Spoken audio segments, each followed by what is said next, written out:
All right, hello everyone, and welcome to the Keynote Speaker Symposium for the second annual New York State Capital Region Mental Health Week program. My name is Kevin Schlicht, and I work here at Hudson Valley Community College in Counseling Services within our Wellness Center as a counselor and outreach coordinator for our office. It is my honor to welcome you all to our campus, and I'm thrilled that our campus was granted the opportunity to host this incredible event. We have an amazing lineup of presenters and speakers for you here this evening. Before we start, can we take a moment to thank Taylor Locke and the rest of National Alliance on Mental Illness, as well as Active Minds, for putting together such an incredible Mental Health Week program.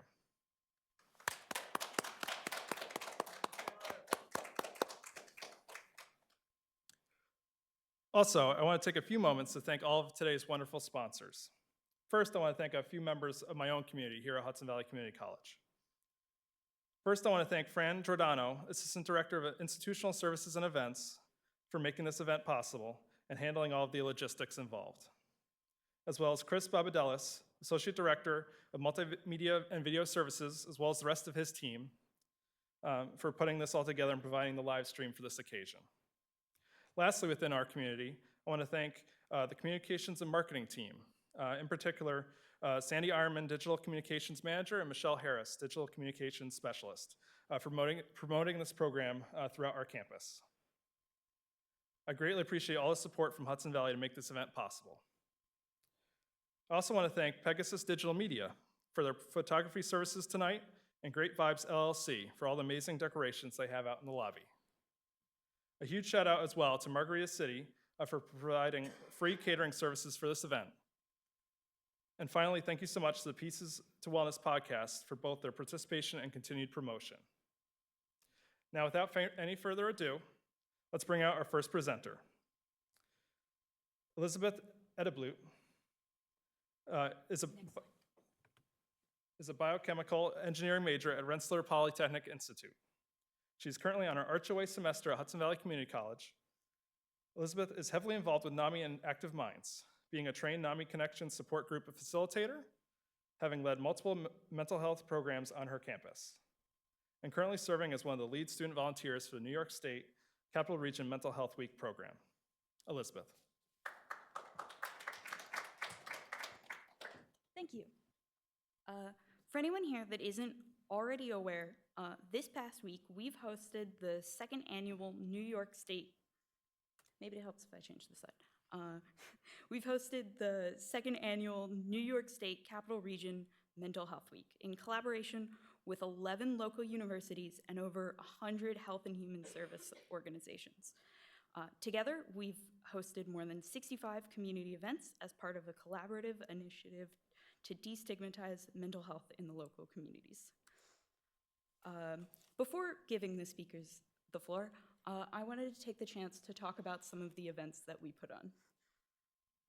Our kickoff event was our NAMI Walks event, which was a massive success. We had around 500 participants, including a local CBS 6 news reporter who had interviewed 2 of our NAMI board members before the event and also broadcasted footage of the event itself. We also hosted the Capital Region Mental Health Town Hall for World Mental Health Day. We got together industry professionals, community spokespeople, and passionate students to talk about how we can better support our community's mental health and and educate people on what resources are available. Out in the community, we had Mental Health Day at Troy Farmers Market to bring awareness and education to just random people in the street.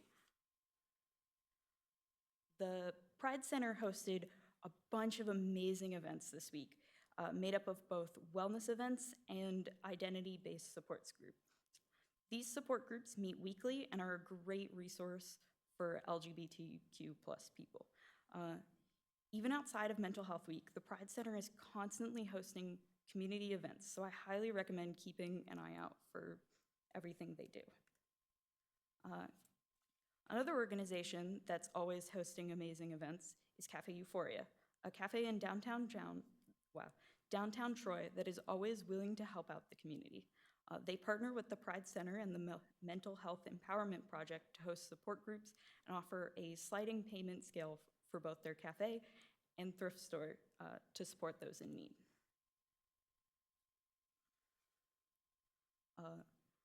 The local American Foundation for Suicide Prevention chapter hosted 2 Out of the Darkness walks this week.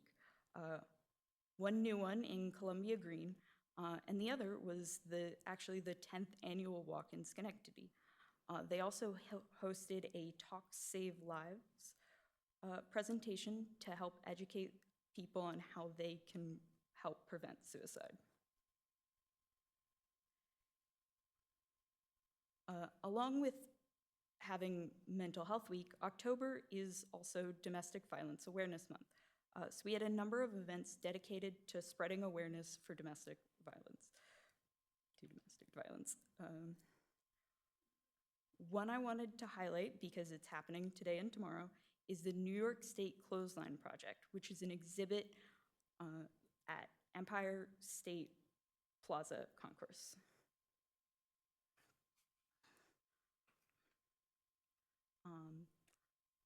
For some background, this is a small organization, so I want to make sure people know about it. Last year, a public library in Lake Luzerne was going to host a drag story hour, but there was so much backlash from the community, including threats against the library staff themselves, that the event got canceled and the library was temporarily closed. In response, the Upper Hudson Queer Alliance was formed to show that queer people exist in small towns and aren't going anywhere. This week, UHQA was able to host its first event at the library where everything happened. This event was a discussion panel to help educate the public on the LGBTQ community. Color City Pride and the Alliance for Positive Health hosted a public Narcan training to help equip people for opiate overdoses. Color City Pride and the Alliance for Positive Health are LGBTQ organizations that do a lot of work for substance abuse treatment and to help raise awareness. Operation SAVE is a suicide prevention training for veterans, and this week we partnered with the VA to offer it to the local NROTC unit.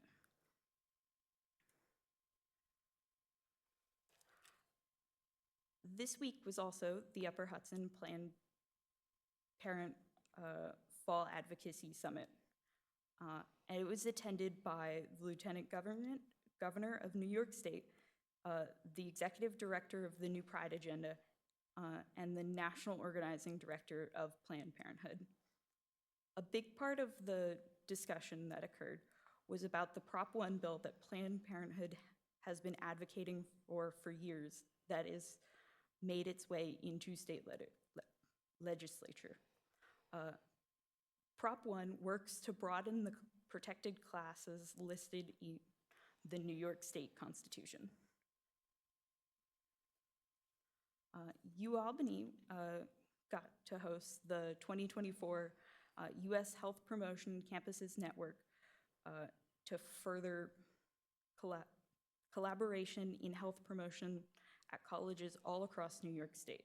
There were several notable speakers, such as the president of UAlbany, the president of Russell Sage, and a New York State Assembly member. NAMI was able to host a presentation at Maria College about starting a NAMI on campus at Maria to help offer support there. I went one slide too far. Several colleges hosted wellness fairs to help educate students on college and community resources, one of which was Russell Sage College. Siena did as well, and so did Union, as did HVCC. And while it was before Mental Health Week, I do want to highlight that they held their 16th annual Race Away the Stigma 5K in September this year, which was a phenomenal event.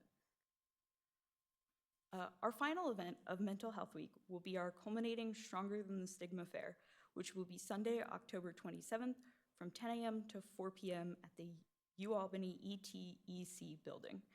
It's going to have several prominent speakers, over 75 community organizations, therapy dogs, and live music. It's going to be a lot of fun. We hope to see you there. And I hand it back over to Ken. Thank you.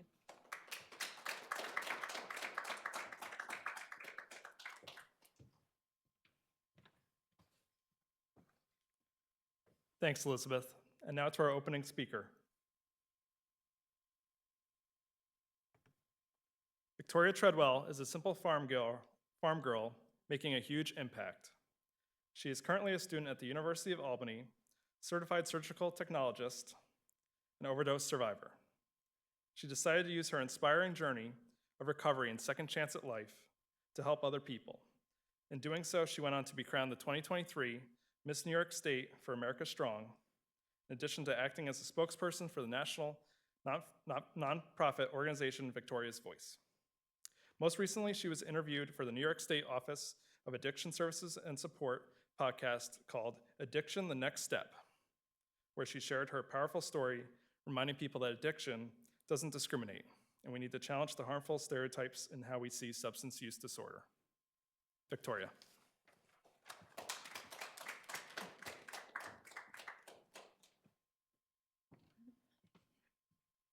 Hello, thank you for having me. It's an honor to be here. I actually spoke in the same auditorium this spring before I gave up my crown in June.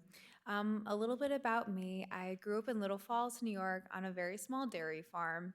And, I had a wonderful upbringing. I got to show my cows. I had friends. I played sports. I was in student council. I did drama club. I did everything.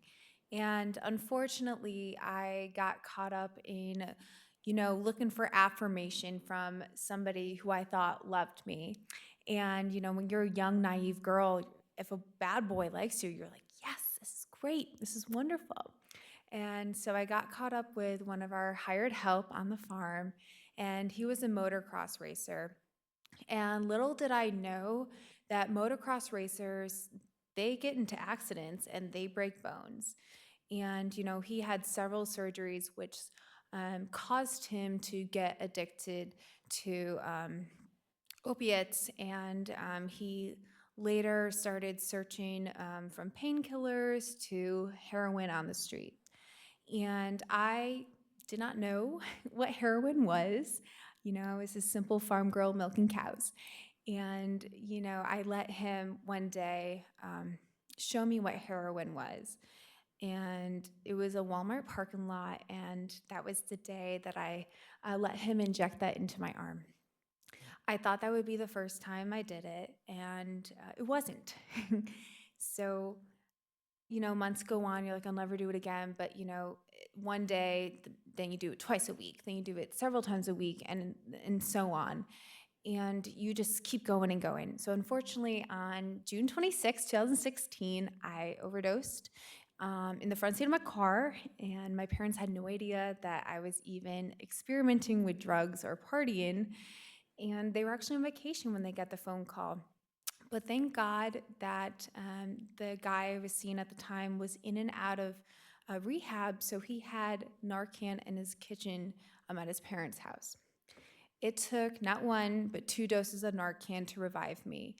I woke up naked on their kitchen floor, not knowing what happened, and I found out that I had overdosed.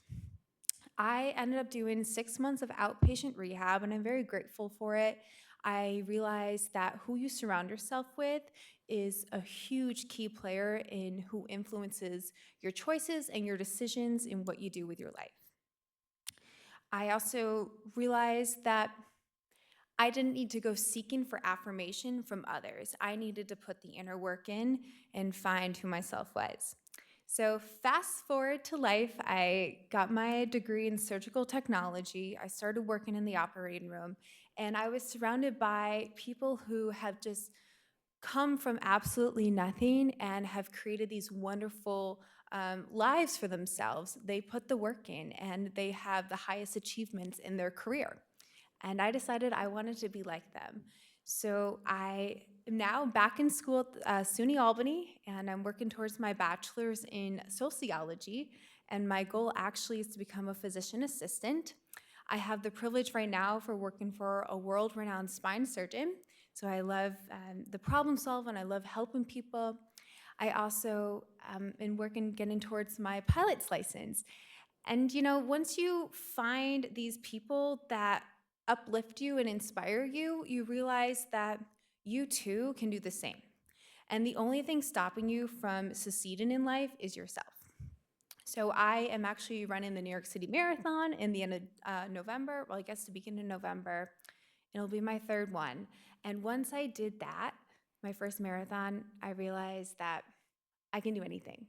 And so for someone to tell you that they can't do something, it's their old self. Like, it's their mind telling them that they can't do it. So I have made it my mission to stir up the beauty world and share my story, because we are losing so many people out there. And it's time to save lives and inspire someone that they can do and be anything that they want to be. And so I'm just going to end you with that. Yes, we are losing lives, but there's also many lives that we can save. And we have to keep speaking up, because if we stay silent, we're going to keep losing people. So keep continuing to share and spread the word, because we need to help people. And I'm not done yet, so I will keep going and sharing my story and hopefully saving a few lives out there. So thank you so much for having me.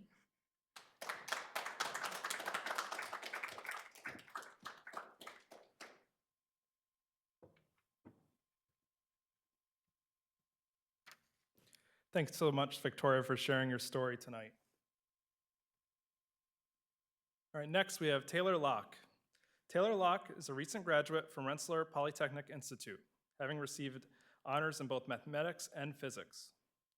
While Taylor had been set on going into the military for work on U.S. naval nuclear reactors, life had other plans.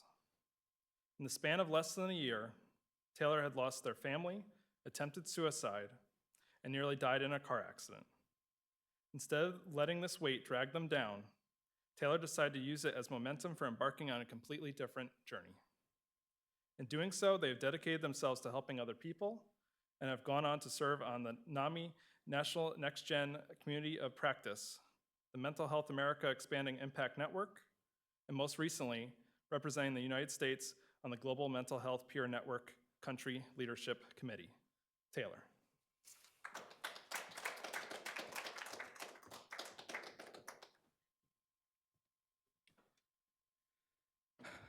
To most, my life could only be described as an unfortunate series of events. During the first semester of my freshman year of college, I was raped by my best friend. Within the span of less than a year, I had attempted suicide, nearly died in a car accident, and then lost my entire family when they decided to disown their firstborn child and kick me out of their home during Christmas. I was completely alone, unloved, forgotten, and it felt as though I must have done something truly unforgivable in order to warrant this onslaught of misery. Now, I want you to try to imagine this feeling that I had felt, this void of shallow emptiness and anger towards a cruel and unforgiving world. I want you to take every ounce of grief, despair, and hatred you have ever felt throughout your entire life, and I want you to crumple it up and throw it away.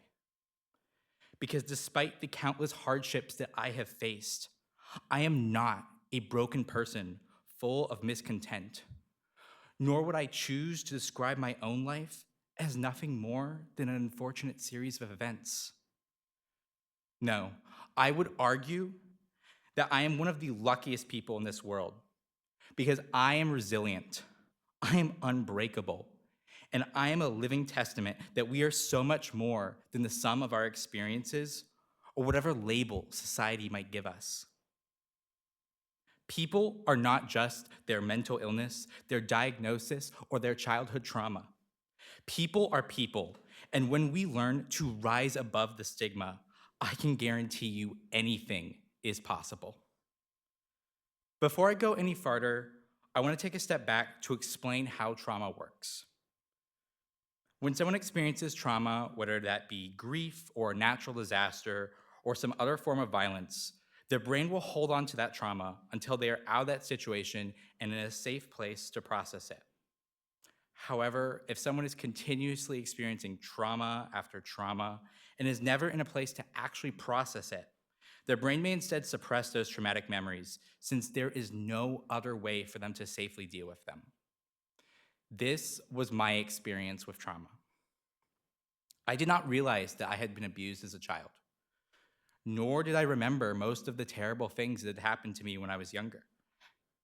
Even after my parents blamed me for being raped, and then blamed me again for my suicide attempt, I still thought that they were good parents, because that is all I had ever known. And I had spent my entire life suppressing those terrible memories and normalizing their behavior so much that I could not separate love from pain.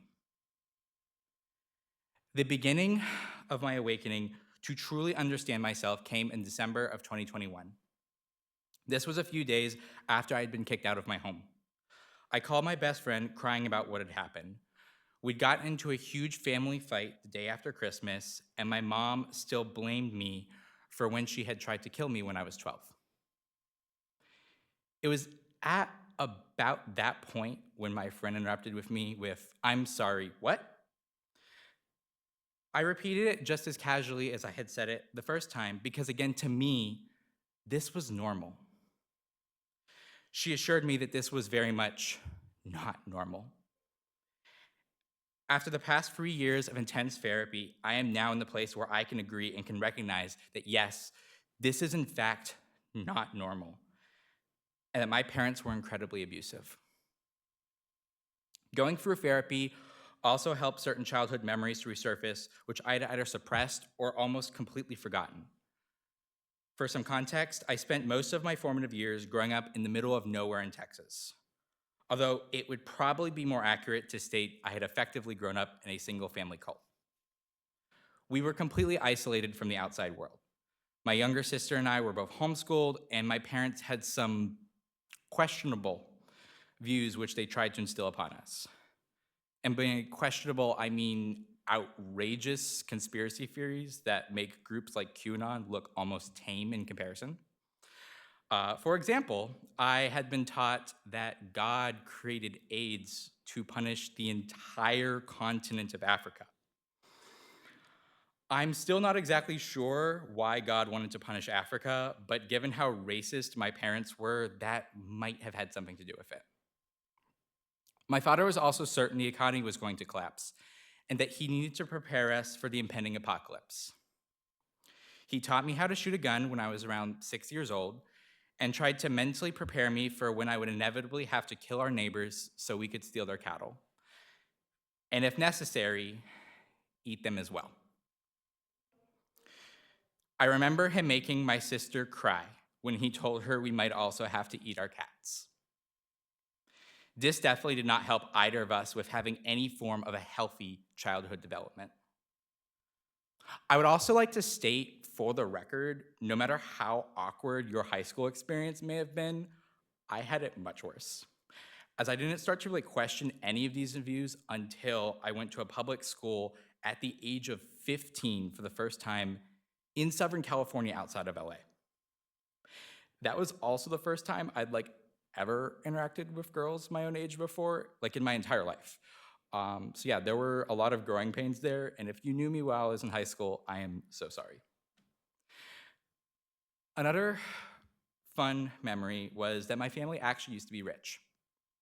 Somehow, my father had managed to become one of the lead marketing directors for IBM, so we lived on a $1 million 22-acre estate when we lived in Texas.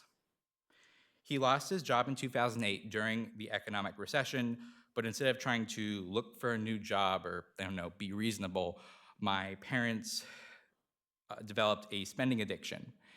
And within 4 years, we had wasted our entire life savings, both my and my sister's college funds, and a full reverse mortgage on our estate, all for useless luxury items and my father's doomsday supplies for the impending apocalypse.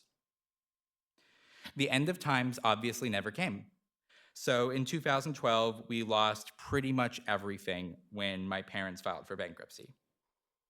I hadn't even been told my dad had lost his job. So for me, I literally went from being rich to homeless overnight. After about 6 months, we were able to move into my grandparents' house in California just until we got back on our feet. That temporary home became rather permanent as we were still living there 7 years later with really no hope of ever becoming financially stable again. This placed a great deal of stress on my parents, which resulted in even more issues for their already strained marriage, and for them to turn to some rather unhealthy vices. My father became much more emotionally, physically, and sexually abusive towards my mother, who in turn became an alcoholic and would at times become abusive towards me and my younger sister. There was one incident where she became enraged at my father and, for some reason, decided to turn her anger against me, placing both of her hands around my neck in an attempt to end my life. And what I can describe as one of the only good things my father has ever done, he ran into the room and had to physically pull her off of me as she continuously clawed and screamed at him so she could get back to hurting me. This was when I was 12 and less than a year after we had moved to California. My household was, needless to say, not a safe place to live, much less grow up in. While I still hadn't quite realized that at the time, I at least subconsciously was aware of this and was trying with every fiber in my being to get out. Luckily, I was a smart kid, and thanks to one of the many complexes my parents had gifted me with, I'm a workaholic who tries way too hard at everything. However, because of these factors and my unstoppable determination, I received the National ROTC Scholarship through the United States Navy and had the choice of a full ride at almost any school in the country, with a guaranteed career upon graduation. I packed my bags and got as far away from home as possible, coming to Troy, New York to study math and physics and work towards a commission to work on naval nuclear reactors.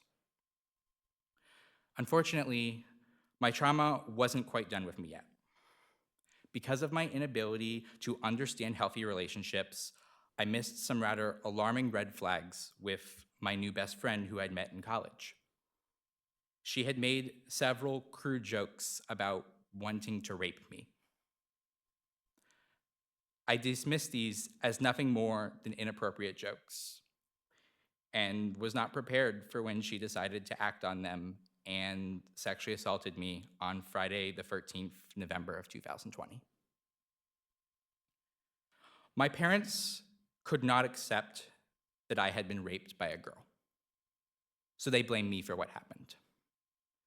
I started seeing a therapist and taking meds, but it wasn't enough to help, and the sleep medications may have stopped my night terrors, but they did so at the cost of preventing me from being able to sleep at all.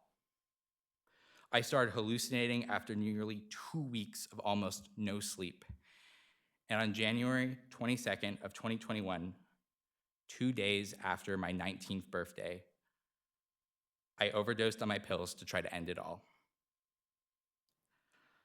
I spent a week in the Samaritan Psychiatric Ward after my attempt. I had stabilized remarkably fast and was finally able to sleep again once my previous prescription was out of my system. My treating physicians decided the best thing for me was to go back to school, as the support of my RTC unit and the structure of classes would be much better than the alternative. Unfortunately, that isn't what happened, and I was instead placed on a medical leave of absence and sent back home to a toxic, abusive environment. While driving back home, less than a week after being released from the hospital, my car exploded. I think this picture right here really sums up my life. I remember joking with one of my old therapists that this is the embodiment of the "but did you die" meme. Personally, I think the "this is fine" meme is more accurate considering the car is literally on fire. And also when this happened, this did not faze me like literally at all. With everything else I had going on in my life, like honestly, this is one of my happier memories. This is the lock screen on my phone. So yeah, that was just kind of a fun, welcoming present for me as on my return home to California. Unfortunately, my life was about to get a lot worse though. For starters, my parents blamed me for my suicide attempt. They thought I had just done it for attention. I remember my dad saying something like, "You're a smart kid. If you actually wanted to have killed yourself, you would have." Which I would like to point out is absolutely crazy. Like, I guess that was his way of saying you are so much of a failure, you can't even succeed at killing yourself. But like, that's still insane. My parents also said that my actions proved I didn't trust them and that I didn't even love them. That wasn't even the worst part about getting home, though. The worst part was what happened with my younger sister. Looking back, I wouldn't necessarily say we were super close when we were kids, but being the older sibling, I still took it upon myself to try and look after her and do my best to protect her from our parents. I'm not quite sure if she blamed me for having gone off to college and leaving her all alone to fend for herself, or if she was for some reason jealous of me now getting more attention from our parents after being assaulted. Either way, something inside of her snapped, and she decided to falsely accuse me of having physically abused her throughout our entire childhood. My parents decided to punish me, both because of my attempt and my sister's accusations. They placed me under forced house arrest for the next 6 months, taking away my phone, computer, and essentially any other contact I had with the outside world. This was obviously exactly what I needed after everything else I had just gone through.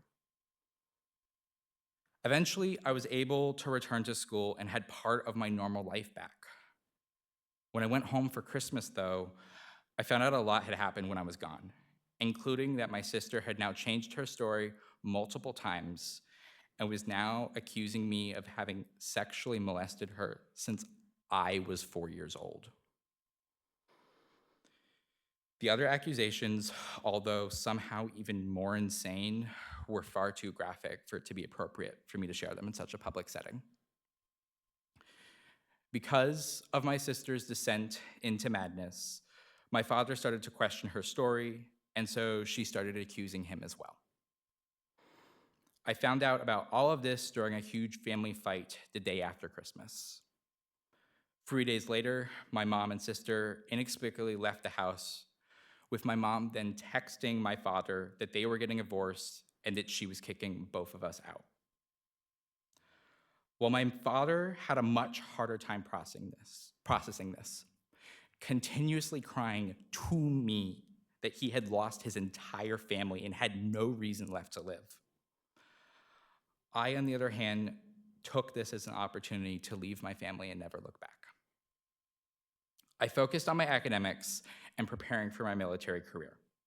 That summer, I went on a submarine cruise training assignment where I had the opportunity to pilot a multi-billion-dollar nuclear-powered submarine 3 weeks before getting my driver's license. I also performed the presentation of the colors for the national anthem on live television during the Boston Red Sox opening weekend game of the 2023 season. Needless to say, both of these experiences were incredible. My family, however, could not be content with the idea of me having made a life for myself or being happy on my own without them. After over 6 months with zero contact, my mom and younger sister attempted to file a restraining order against me. After a year-long legal battle, the entire case was thrown out and their request for the order denied. The judge stated we were one of the most toxic, dysfunctional families she had ever seen in her courtroom, and that she blamed both of our parents for the way my sister and I had grown up. My lawyer, a seasoned veteran in the Southern California justice system, joked how he needed therapy after having taken on my case, and advised I stay as far away from all that crazy as possible. Taking his advice, I legally changed my full name 2 months later to Taylor Iris Locke, symbolically cutting ties with my biological family once and for all. The last name I took on is that of my best friend's family, who have since effectively adopted me. They have taught me that love can and should exist unconditionally without fear or pain. And I am so happy to call them my family. In June of 2023, my RTC unit flew me out to Washington, D.C., where I interviewed with Admiral Caldwell to be permitted into the Naval Nuclear Reactors program. I passed my interviews with flying colors. However, after suffering a severe panic attack afterwards, while at the bar celebrating with my fellow shipmates, this prompted a reevaluation of my medical records. It was determined, due to my history of complex PTSD, I would be unlikely to handle the high stress associated with my service assignment, and so I was medically discharged from the program. While I was, of course, disappointed at the time, I've come to agree this decision was for the best. Although I definitely could have still used my degrees and experience to go into the civilian sector and probably make a lot more money, this was not what I wanted to do with my life. And so I instead switched careers entirely and have dedicated myself to mental health advocacy. So where does that leave me now? Well, for starters, I'm on the board of directors for the Capital Region chapter of the National Alliance on Mental Illness. I'm also a member of the Mental Health America Expanding Impact Network and the NAMI National Next Generation Community of Practice, 2 national initiatives to help connect leaders in the mental health field from across the country. Most recently, I received the honor of being appointed to represent the United States on the Global Mental Health Peer Network Country Leadership Committee. This international organization has over 150 representatives from 49 countries across the globe, and I will be attending the 7th Global Mental Health Conference in South Africa in 2025 as a representative from the US. Nearly 4 years ago, I attempted to end my own life. Now I stand before you as an advocate for mental health at the local, state, national, and international levels. And I'd like to make it perfectly clear that it was not any form of education, training, or professional experience that got me to be here. I had studied math and physics and had planned working on nuclear reactors. The reason why I'm here is because a bunch of mentally ill 20-something-year-old college students got together at my school and decided to put together a program in support of mental health. A program which I chose to help grow that now includes 11 universities, over 100 health and human service organizations, and has held more than 65 individual events throughout the entire Capital Region. My parents told me I would never be good enough. Well, Mom and Dad, look at me now. Your past does not define you. Society does not define you. The only person who defines you is you. You are both your own greatest enemy and your biggest champion. Choose to persevere. Choose to inspire. Choose to make a difference. No matter what it is that drives you, pursue it, and don't let anyone stand in your way. If someone tells you that you can't, prove them wrong. And if anyone ever tries to tell you that your mental illness is just going to drag you down, well, just point them my way, because my mental illness is my superpower. Thank you all so much for having me. I want to give another huge shout out to both Hudson Valley Community College and the Pieces to Wellness podcast for making this event possible.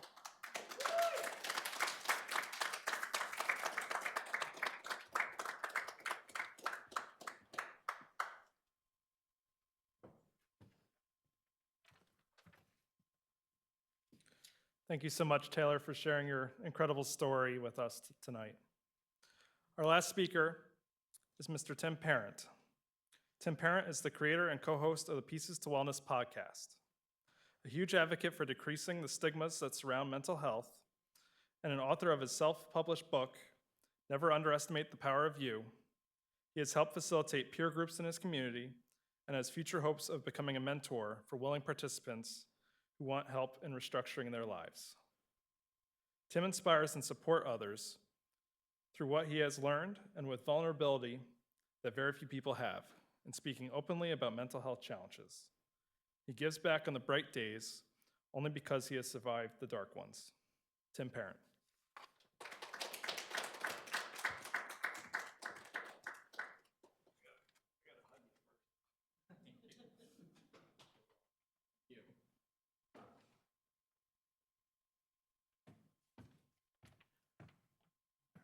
I gotta file that, huh?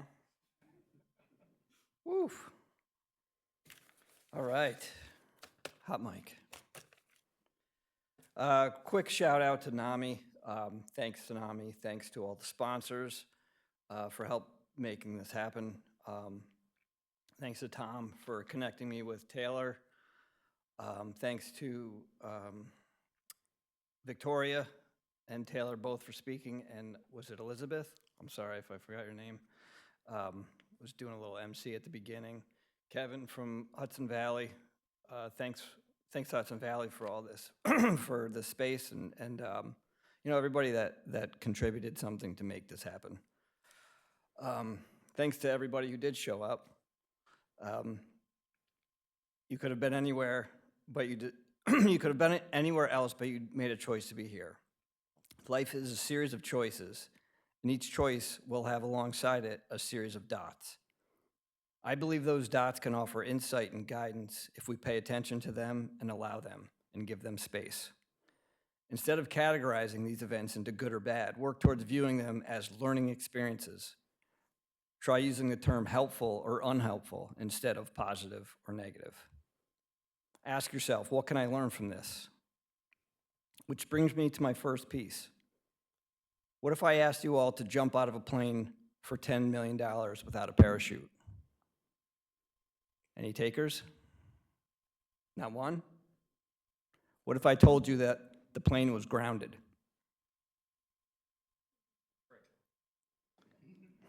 It's a trick. Let's start there. Perception. Perception is such a powerful piece to all this. The way we see things can shape the way we live. If you think you can't do it, well, you can't. And you probably won't even try with that mindset. If you think that this or that is creating suffering in your life, well, it probably is. Change the way you look at things, and those things will change with it.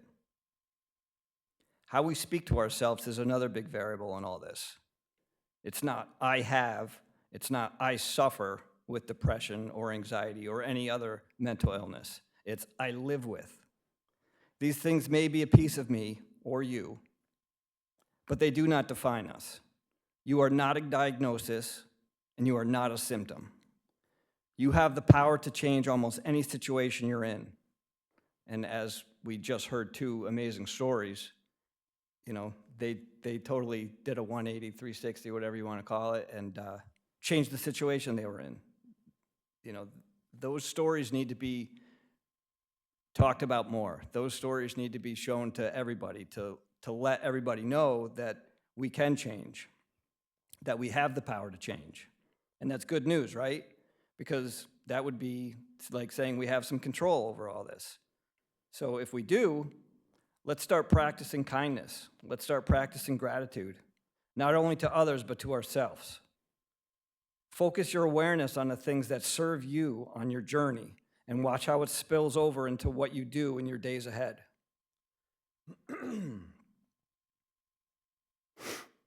I gotta write everything down, sorry about this. This is not just my time up here, it's all ours. It's yours and it's mine. My name is Tim. I am many things: a friend, a father, a lover of music, an advocate for mental health, a podcast host, a Pieces to Wellness podcast, but I am not limited to one thing. The truth is, I'm not anyone special. I have a podcast, yes. I wrote a book, sure. I'm fortunate enough to be standing up here speaking as a normal person. I'm just a typical, what is the word normal? I couldn't think of another word, so I chose normal. But you know what I mean. The point is, anyone can change their situation.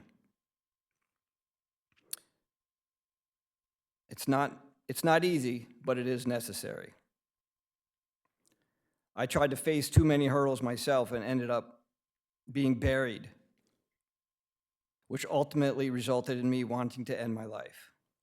I struggle daily, and I get overwhelmed easy, but I remind myself that I am human. I am also 1 in 5. 1 in 5 is the number of people who will be affected by mental illness in any given year. I believe that's a NAMI statistic, too. Look at that. The person you work with, living in your house, your neighbor, even part of your family, or maybe it is you. There's a high chance that you and your life has been impacted in some way by knowing, losing, or loving someone who is 1 in 5. It has been said over 200 million people worldwide are affected by anxiety and depression. I am one of those people. Through years of educating myself on mental health and the effects that mental illness can have, talking to others, speaking with medical professionals, listening to survivors, plus my own lived experience, I believe that mental health is a spectrum. On one end is wellness, and on the other is illness. There are pieces that can help keep you on the wellness side and even help bring you back from the illness side. There's never just one thing. There's not one magic pill that will help, but a combination of daily habits that can and will ease suffering. At the very least, make problems less problematic. When you think of it, it's never one thing that gets us where we are, so it's never one thing that's going to help get us out. It wasn't one thing that brought me to the bathroom floor that night contemplating suicide, but a combination of things. So if somebody is offering a simple magic solution, they are selling you something. The closest thing I can say that is a magic solution is neither magic or simple, but it is 2 words: accept uncertainty. Change is the only thing that is permanent. It's through the change, the struggles that we gather, resilience and wisdom. Be flexible and open to any outcome that you are presented with. Work towards not expecting an outcome or clinging to the idea of how you think it should be. Still with me? Okay. Back to the pieces. These pieces can be different for others. Some may work for you at different times or not at all. So try everything and add what works for you. And if it doesn't harm you or anyone else, do that. What do I mean when I say pieces? Healthy eating habits, good sleep routines, movement, exercise, walking, hiking, medication compliance, connection, healthy friendships, meditation, a hobby, or simply doing something you love to do that brings joy into your life. This is what I call routine maintenance. Through routine maintenance, you can do what I did: turn adversity into advantage. Some simple tips that can be done through routine maintenance. And when I say routine maintenance, let me explain that a little bit. So we all have a vehicle, or we've all driven a car, motorcycle, whatever it may be. And if you don't continue to do routine maintenance on these vehicles, what happens to them? If you put crappy gas in it, it's going to run crappy. If you eat crappy foods, you are going to run crappy. Get my point? Good. All right. So here's the thing. A simple walk outside can help. A simple hour alone thinking about what you want to do can help. There's all these different pieces, as I said before. So just find something and do something that works for you. Whether it's meeting up with an old friend or calling a current friend or loved one. Whether it's treat yourself to something special like dinner or a new shirt, Or maybe my book. Good. That was meant to be funny. All right. Unplug. Shut your electronics off or put them away. Limit your time online. Limit social media and any news outlets. Here's a hard to swallow truth for you. Nothing extrinsic matters at all. None of it. Not even the positive or helpful things that others say. Our worth is not determined by anyone besides ourselves. Not what your favorite celebrity is doing, not what everyone else is wearing. It's all subjective, and at the end of the day, it's just an opinion of another person. Sure, is it nice to hear the kind words? Yeah, I agree, absolutely. I'm not saying to not be kind or to shut out other kindness. I'm saying when we rely solely upon these extrinsic things, they will not serve us in a sustainable way. The message here is simple. Your worth is not subjective. It is not contingent upon others' opinions. Just remember, if you do not define yourself and your own worth, this world will do it for you. It's less about your conditions, and it's more about your decisions. As humans, we crave connection and to be part of a tribe. It's just in our DNA to fit and belong. I mean, it's survival. That's actually what our brains are trying to do, is to keep us alive, protect us at all costs. But we must learn to be honest with ourselves and not speak against who we authentically are just to fit in or be accepted. Remember, one step at a time.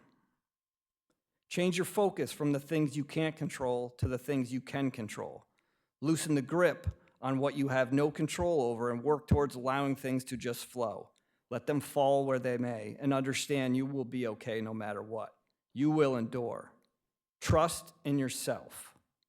Through connection, hobbies, mindfulness, healthy sleeping patterns, and healthy eating habits, all of these pieces to wellness can help you move closer to the wellness side of the spectrum. Moving closer to the wellness side will not only help improve mentally, but physically as well. It's a healthier way of living, and it will be apparent in the things that you choose to do. Remember perspective. If you can't change something, then work towards changing your relationship to it. Accept it and work on changing your reaction. Work towards allowing all feelings to come and go without fighting them. Picture driving your car down the road and you see a street sign. You see it, you accept that it's there, you notice it, and then you let it go, and you drive past it. It's the same thing. Remember, the most important thing is to do not cling to a specific outcome. If you have a story that you're telling yourself, and you attach yourself to it, and that outcome does not happen, what's going to happen? Get upset, get angry, sad, whatever it is. Let things flow. Let things fall as they may. Are you with me? Okay. Some quick tips. Journal. Make lists. Write down your values, goals, and aspirations. Take the top 3 that are most important. If one stands out as more important than the others, that's your starting point. Small steps while incrementally increasing the bar in time as you yourself allow it. Through personal assessment. Figure out what you want and figure out the necessary steps included in retrieving that want. Don't worry about the price, just pursue the steps that are involved with relentless forward motion. We all have the fire inside. We just need a spark sometimes. Oh, you know what? I forgot this. There it is. Forgot about that. Thanks, Taylor. So my book is all about realizing the power that is already within and finding that spark, using practical tools and putting them into your daily routine to help you along your path, digging deep and figuring out what is helpful for you and what is unhelpful for you, continuing to do the things that serve you and discarding of the things that sabotage you. Become a mad scientist if you have to and dissect all the parts that you need to learn about.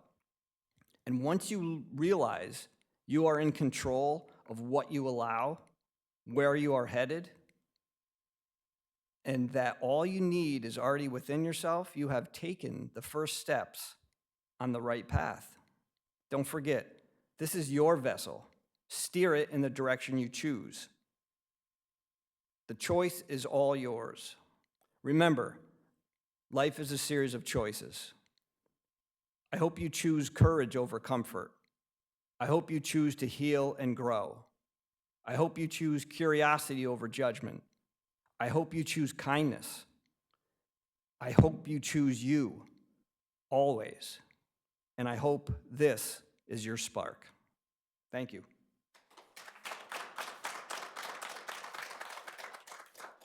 Actually, we have a 10-minute little break here. There's some food. There's some photo booths. What am I doing? Photo booth and food during our 10-minute, and restrooms, obviously, if you need them. Stretch, and then we will be back in 10 minutes and have a little Q&A with Taylor and Victoria. Thank you, everybody.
Okay.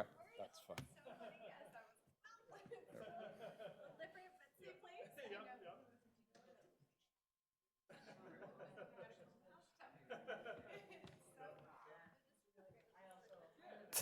Check, check. I'll go up there. I want a hot dog. I'll just get you guys hooked up on the lapel mics.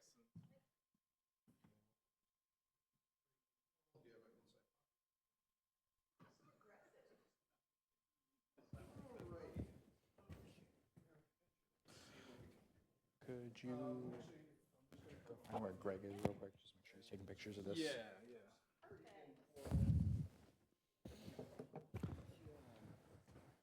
So you changed your name legally? Yes. What's your birth name? Andrew Thomas Byler. So back to the whole thing.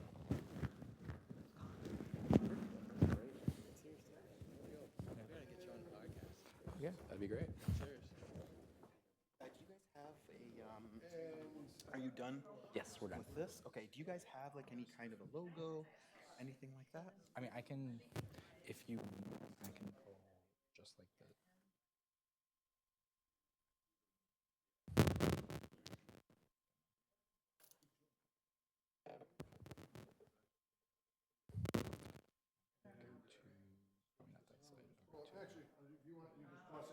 Okay. Hey, you guys are all set? Yay. Yeah. Yeah. Okay, actually that will work. Yeah. I mean, is your computer good in terms of battery? It should be. Okay, because if not, you can email it. Still important up here. I know. Inside the actor's studio. Very cash. I do, right? Testing, check. In case, on a Q&A, if you want the audience to be able to speak into the mic, Let's make sure they're good. turn it on.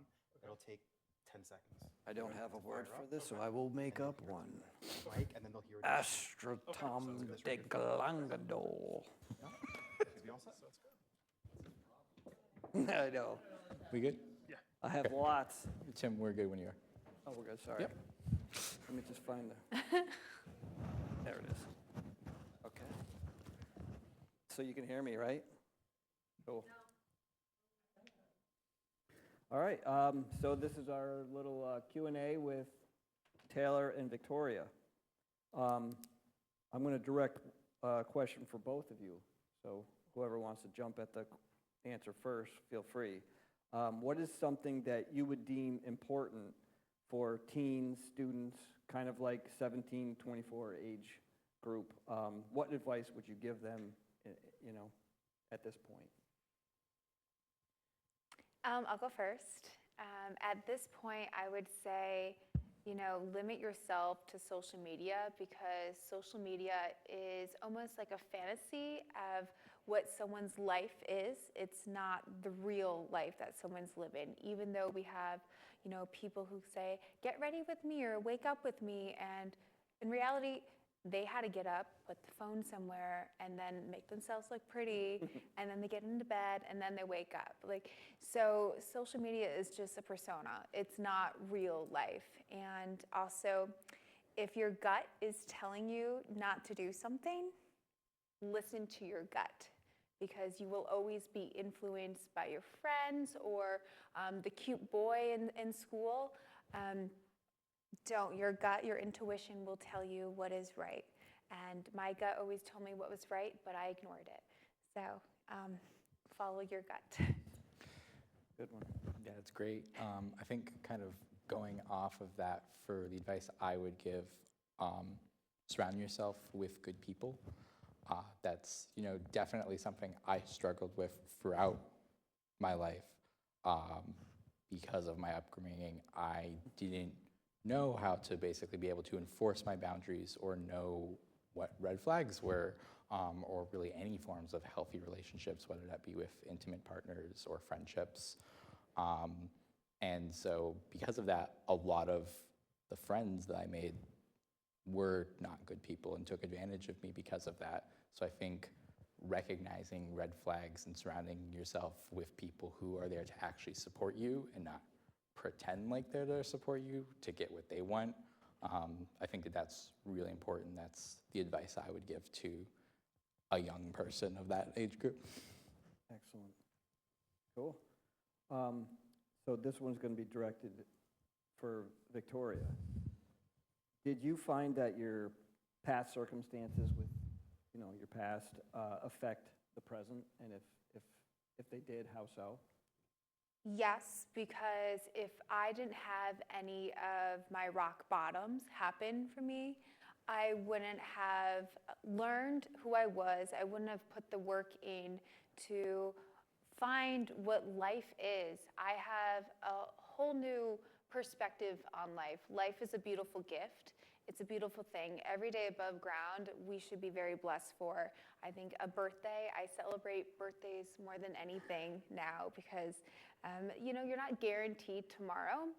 Also, when someone struggles, they're able to be more empathetic for people who are going through something in the present. And so I think being a healthcare worker, I'm able to give those patients who are struggling, who are in pain, I'm able to really understand, because I know what pain feels like. I know what it feels like to feel alone, and I'm able to actually give them the love that we seek, because so many people are hidden behind screens these days, and they're actually not interacting with people like we're supposed to be. We're naturally social beings, and I am just very grateful for my past, because if I didn't have that, I don't think I would be the person I am today. Did you find any, just because, I guess we're kind of talking about stigma too, so did you find any problems getting into the medical field? No. Because of?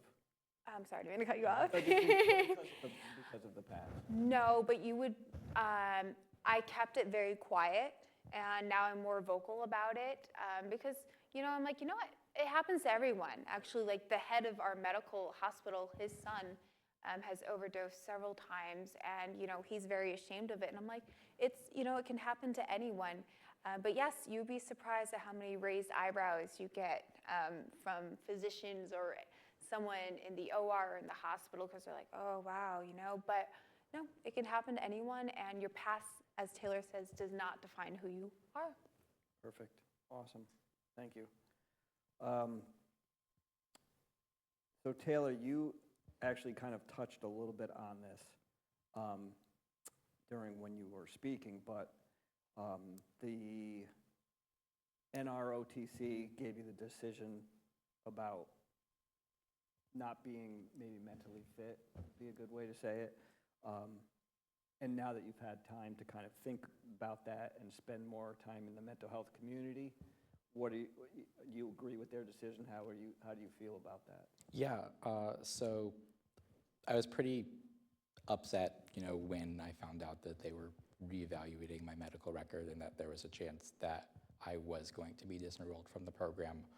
I had at that point been preparing for working on nuclear reactors for the Navy for years, and had kind of already had my career planned out around that. That said, when they were starting like the reevaluation process, I remember my executive officer sat me down and said, I do not care about whether or not you commission as an officer. I care about you as a person, which I think is a wonderful way of handling that. And I know that there is a lot of stigma with mental health in the military. And I think it has gotten significantly better. Like, there's still definitely issues. It depends a lot on who's in your chain of command.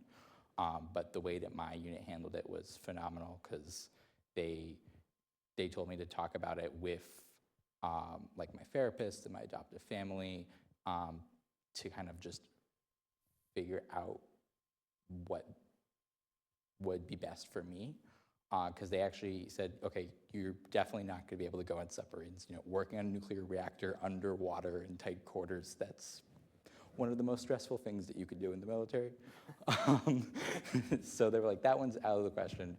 But they were looking at potentially like having me be like a professor to teach at nuclear power school or something, like giving me opportunities that were more unconventional. So they were like, They were still supportive. They were still supportive, and they were like, we'll give you this if this is something you're interested in, but before we try to explore that route, you take the time to decide what you think is best for you. So even when it was happening, while still kind of upset about it, it was also kind of like a mutual decision with like me, my therapist, adoptive family, and the Navy. So I definitely agree with the decision, and looking back, I'm really happy with how everything turned out. Excellent, excellent. I've noticed that just between both of your speeches, that something that I believe fully is embracing uncertainty and dealing with adversity, and you guys are like, both of those are really big for both of you. I think it's great though, because that's, you know, these are real life humans. These are real life stories, and you're here to kind of tell the story and stand up against it and speak up, which is great.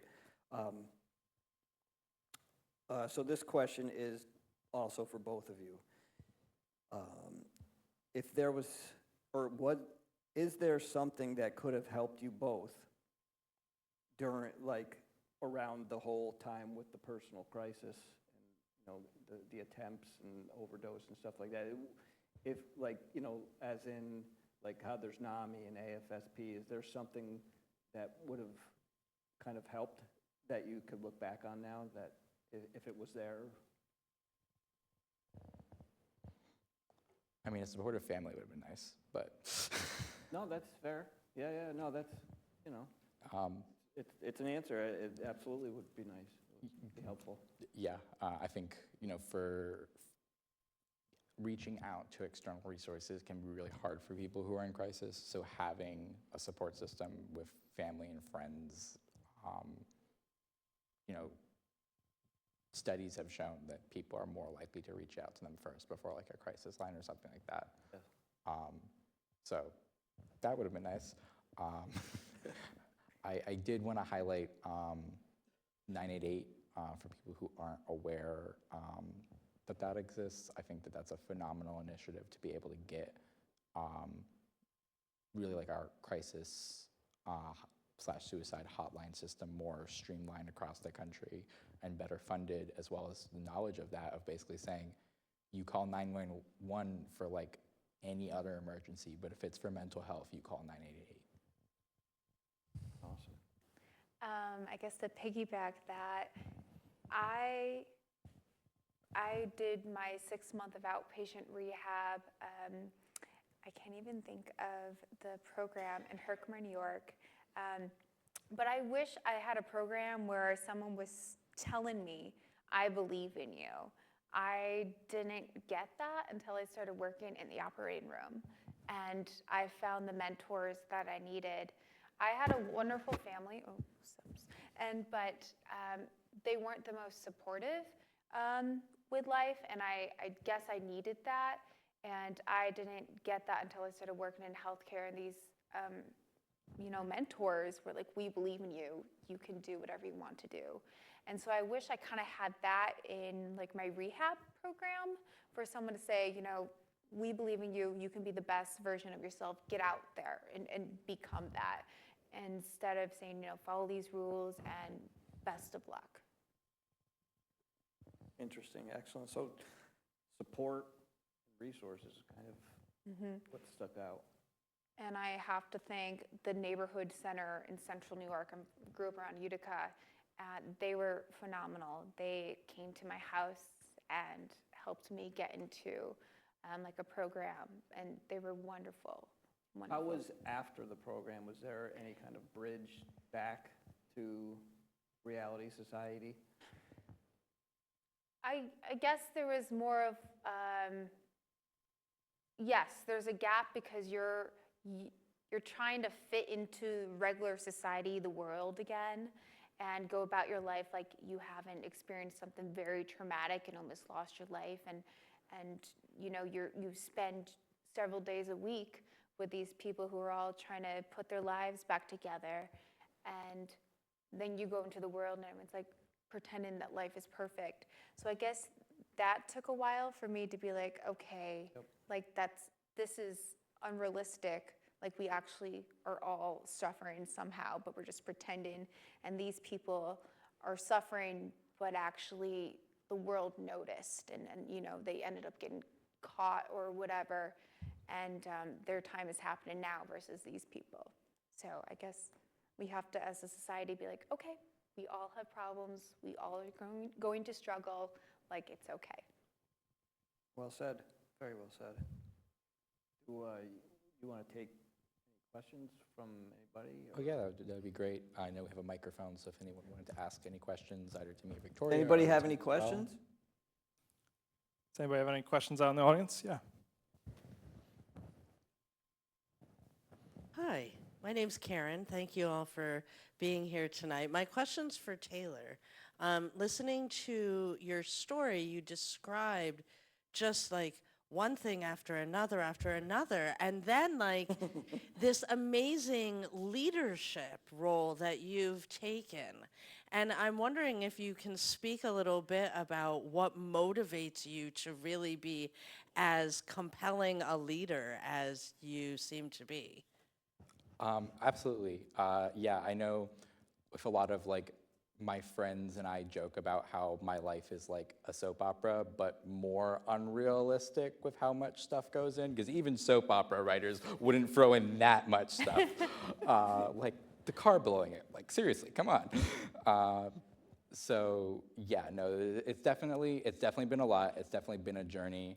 Honestly, part of what drives me is in part because of like that complex I had growing up, being told day after day by my parents that I'd never be good enough and never amount to anything. So I kind of started with like me trying to prove to them that I could be, but I think it's kind of morphed into something else that's a lot healthier now, where it's me proving to myself that I can accomplish anything, and me now doing speaking events like this to be an inspiration for other people, that anyone can accomplish anything. They set their mind and their hearts to it. There is absolutely nothing that can stand in their way. One in the front.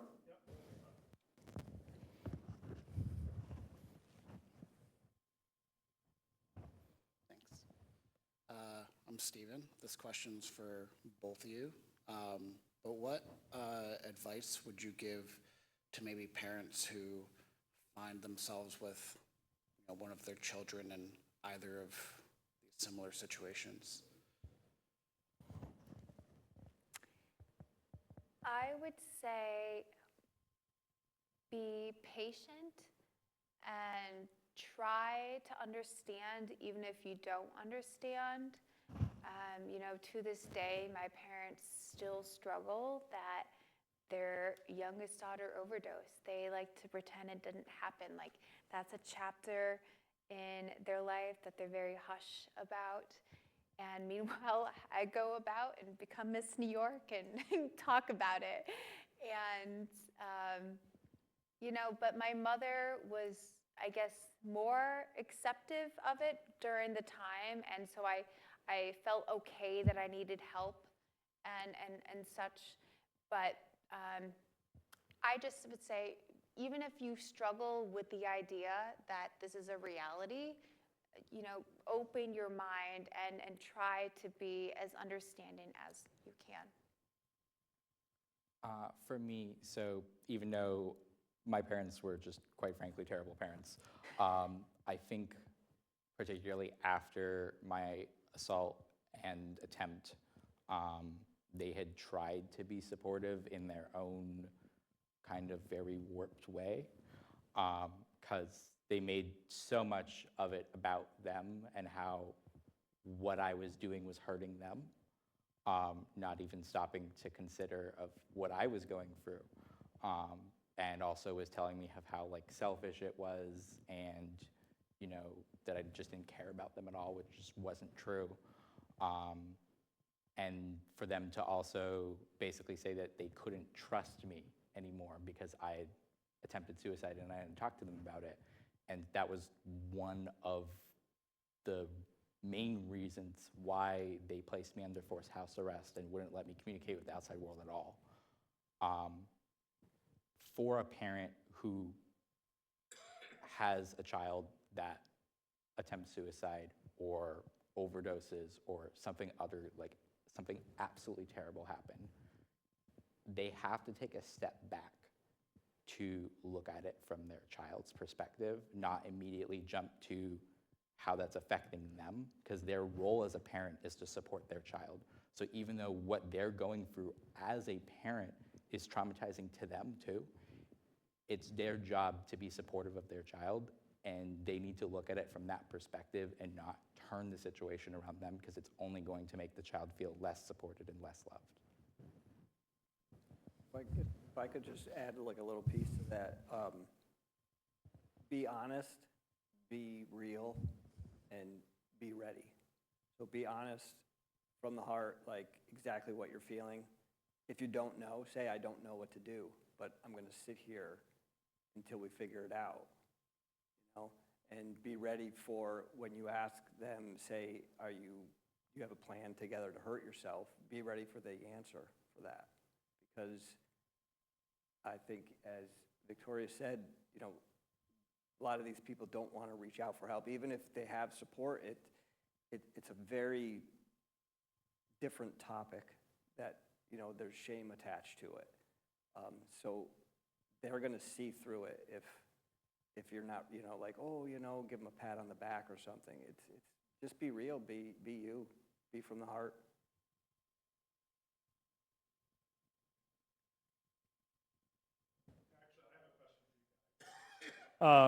What would you say to someone that maybe has someone in their lives that are struggling with, something, whatever it might be, whether it's a substance use issue or otherwise? What would you say to those supporting members of that person's life? How would they best handle, helping that person? I can start. I would recommend starting with talking to them. Anything that you might think that you know about that situation could be wrong. Talk to them about it. Make sure that they know that you're concerned about them and that you care and you want to support them. I also think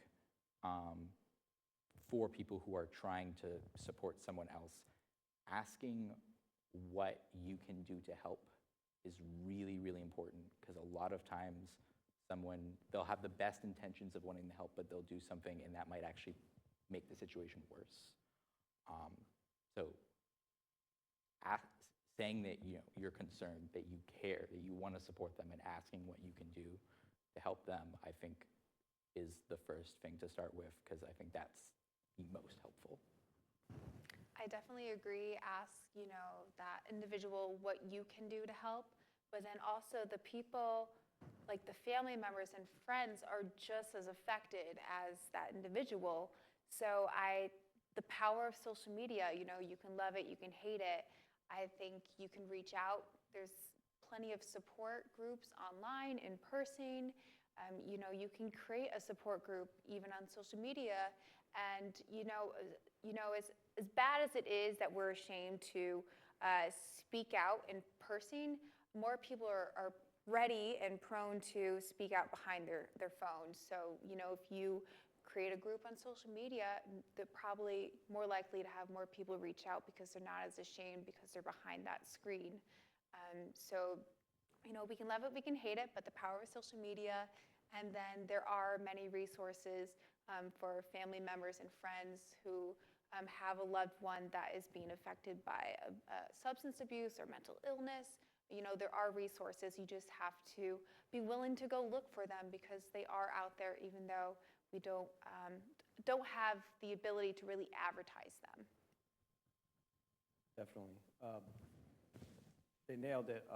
Support and resources. Also, what can I do to help? That's like probably one of the best things that you can do. What can I do to help?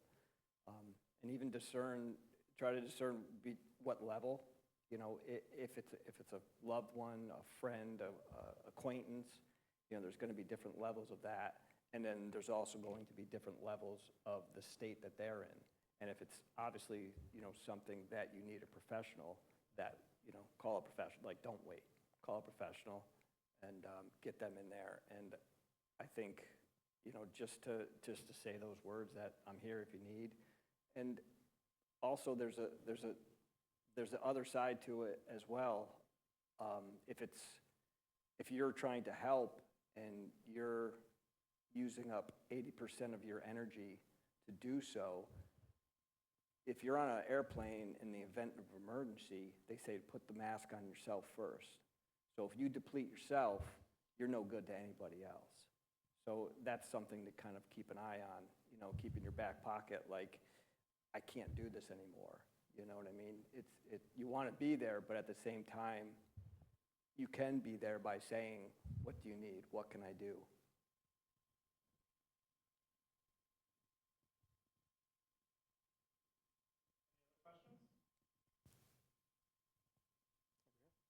Jourdain.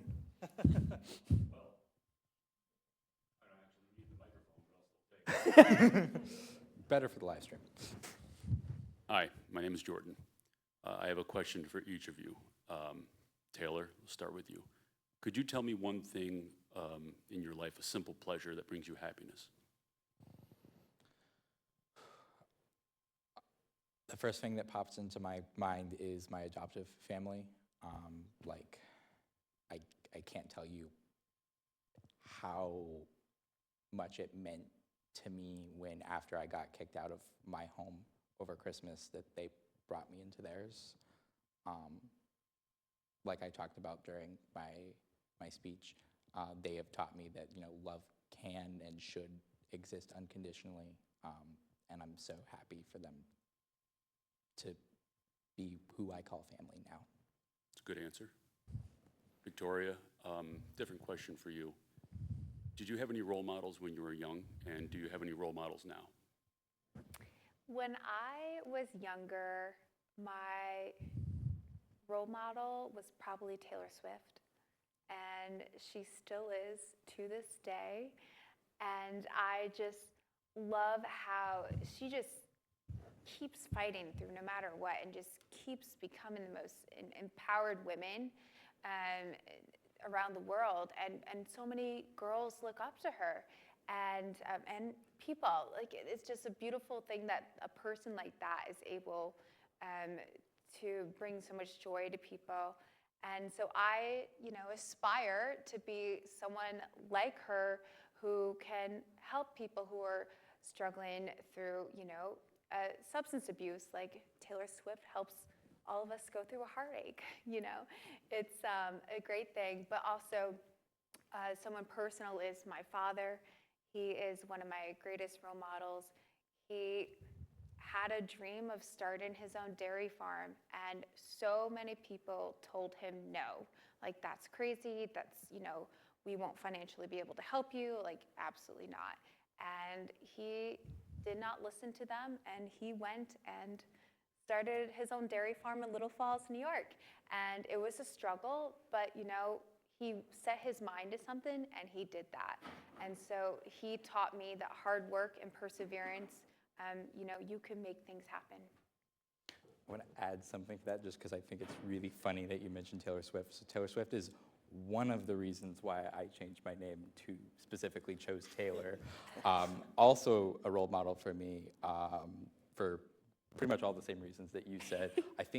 I'm pretty sure she's donated the most money to charity out of like every celebrity. If not, she's like up there. So yeah, not the only reason, but it was one of the reasons why I picked Taylor. So I just wanted to add that because I thought it was really funny. Love it.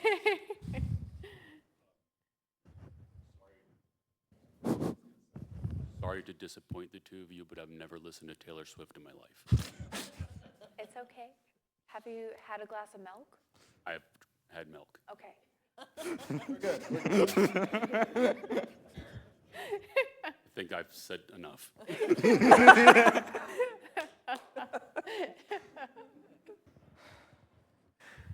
All right, guys, any other questions?